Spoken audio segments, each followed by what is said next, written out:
Hi guys, Mahesh friends. తెలంగాణలో తాజాగా వచ్చిన అప్డేట్ ప్రకారంగా 1640 మంది తాత్కాలిక నర్సుల నియామకానికి ఆర్థిక శాఖ గ్రీన్ సిగ్నల్ ఇచ్చినట్లుగా సమాచారం అయితే ఉంది.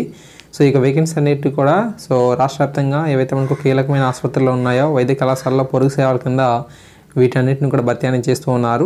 ఓకేనా. సో మీకు ఆర్డర్స్ కాపీ చేసిన కూడా వీడియో డిస్క్రిప్షన్లో అందుబాటులో అయితే ఉంచాను. సో మీరు అక్కడి నుంచి డౌన్లోడ్ చేసుకోవచ్చు అనమాట.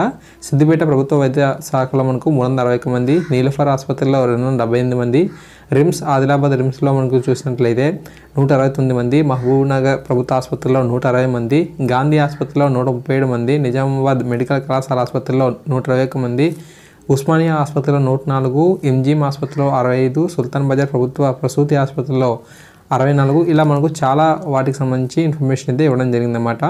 అంతేకాకుండా వెల్నెస్ సెంటర్లో పొరుగు సేవల కింద 573 మంది మిడ్ లెవెల్ హెల్త్ ప్రొవైడర్ సంబంధించిన కూడా అప్డేట్ అయితే రావడం జరిగింది. సో వాటి తాలూకా పీడిఎఫ్ కూడా మీరు ఇక్కడ చూడవచ్చు అనమాట. ఓకేనా. 23 మంది కన్సల్టెంట్ మెడిసిన్ వైద్యులు, తర్వాత 92 స్టాఫ్ నర్సులు, ఇలా మొత్తం 688 మంది నియమించుకోవడానికి కూడా ఆర్థిక శాఖ ఆమోదం జారీ చేసింది. ఈ విధంగా మనకు నర్సులకు సంబంధించి, అంతేకాకుండా మిడ్ లెవెల్ హెల్త్ ప్రొవైడర్ సంబంధించి కూడా ఇన్ఫర్మేషన్ అయితే రావడం జరిగింది అనమాట. సో గవర్నమెంట్ మంచి డిసిషన్ అయితే తీసుకుంది. సో ఇటువంటి కరోనా సంబంధించిన నేపథ్యంలో చాలా మనకు సిబ్బంది అయితే అవసరం అయితే అవుతుంది. ఓకే, వైద్యం నిమిత్తం. సో మంచి డెసిషన్ అయితే తీసుకుందని చెప్పుకోవాలి. ఓకేనా. సో మరిన్ని ముఖ్యమైన అప్డేట్స్ వచ్చినట్టు మీకు అందిస్తూ ఉంటాను.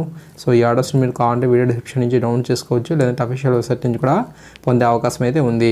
ఓకేనా. Thanks for watching this video.